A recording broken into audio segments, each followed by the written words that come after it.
नमस्कार। आज हम एक बहुत ही दिलचस्प पीढ़ी पर बात करने वाले हैं, जेन जी। हाँ, जेनजी और उनके रिश्तों की दुनिया। बिल्कुल।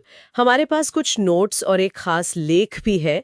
जेन जी, रिश्ते, रुझान और चुनौतियां। इसी के आधार पर आज ये गहरी पड़ताल करेंगे। तो पहले ये समझें कि ये जेन जी हैं कौन। मतलब मोटे तौर पर जिनका जन्म 1997 से 2012 के बीच हुआ है। सही, आज के यंगस्टर्स। हाँ, और ये लोग डेटिंग, प्यार, रिश्ते, इन सबको एक बिल्कुल नए नजरिए से देख रहे हैं। बिल्कुल अलग। तो चलिए समझते हैं कि इनके रिश्तों में क्या खास है।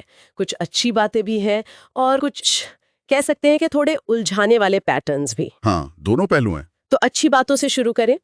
एक चीज जो बहुत साफ दिखती है वो है इनकी इमोशनल अवेयरनेस। गजब की है। ये बहुत बड़ा पॉइंट है। जेन जी जो है वो मेंटल हेल्थ को लेकर, थेरेपी को लेकर, अपनी फीलिंग्स को समझने को लेकर काफी ओपन है। वो अपनी बाउंड्रीज पर बात करते हैं, ट्रॉमा के असर को समझते हैं, सेल्फ वर्थ की बात करते हैं। ये सब खुलकर होता है। जो शायद पहले की पीढ़ियों में इतना नहीं था। बिल्कुल नहीं, उतना खुलापन नहीं था।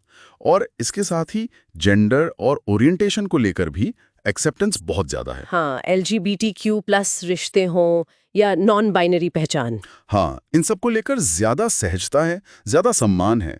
और उनकी डिजिटल कम्युनिकेशन स्किल्स भी कमाल के हैं। अच्छा, जैसे मतलब लॉन्ग डिस्टेंस रिलेशनशिप्स अब बहुत नॉर्मल हो गए हैं। फेस टाइम, स्नैपचैट, व्हाट्सएप, इनसे गहरे कनेक्शंस बन रहे हैं।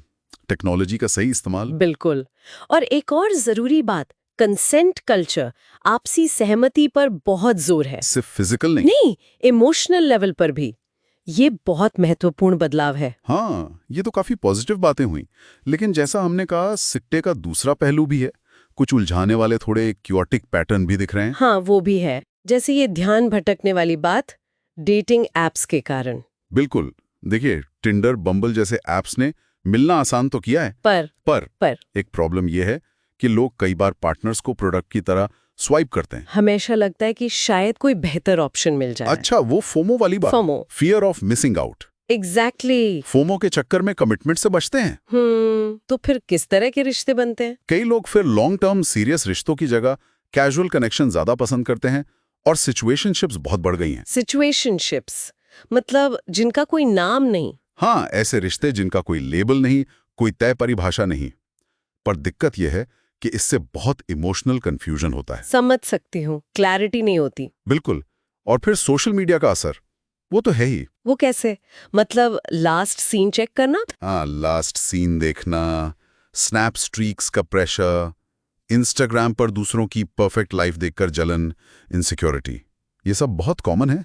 रिश्ते रियल कम परफॉर्मेटिव ज्यादा लगने लगते हैं। हाँ, कई बार ऐसा लगता है कि दुनिया को दिखाने के लिए हैं। और कुछ नेगेटिव बिहेवियर भी बढ़े हैं शायद, जैसे वो घोस्टिंग। अरे हाँ, घोस्टिंग बहुत होता है, मतलब बिना बताए गायब हो जाना।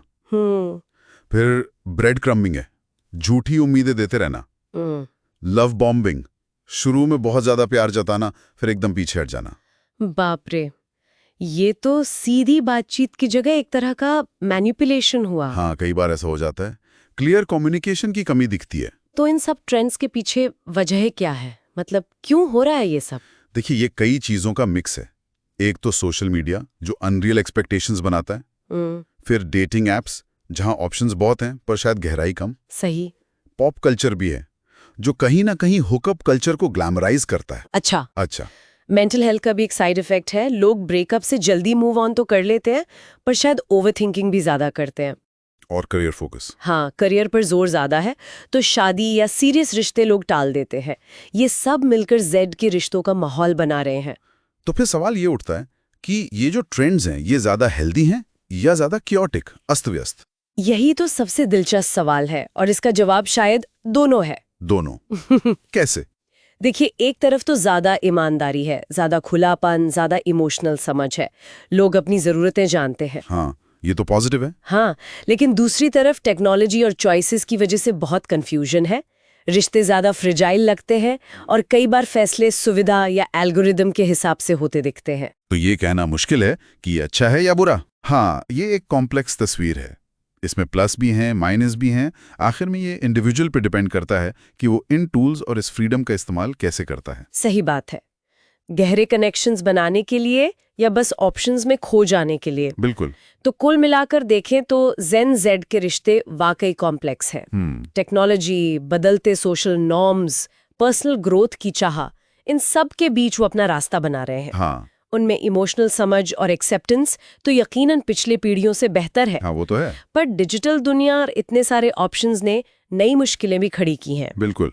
और यहीं से एक बड़ा सवाल उठता है भविष्य के लिए क्या? कि जेन जेड के रिश्तों के ये जो पैटर्न हम देख रहे हैं, अच्छे और बुरे दोनों, क्या ये सिर्फ इसी जनरेशन तक रहेंगे या फिर ये समाज में रिश्तों की परिभाषा को, उनके स्ट्रक्चर को हमेशा के लिए बदल देंगे? ये सोचने वाली बात है। हाँ, इस पे गौर करना होगा।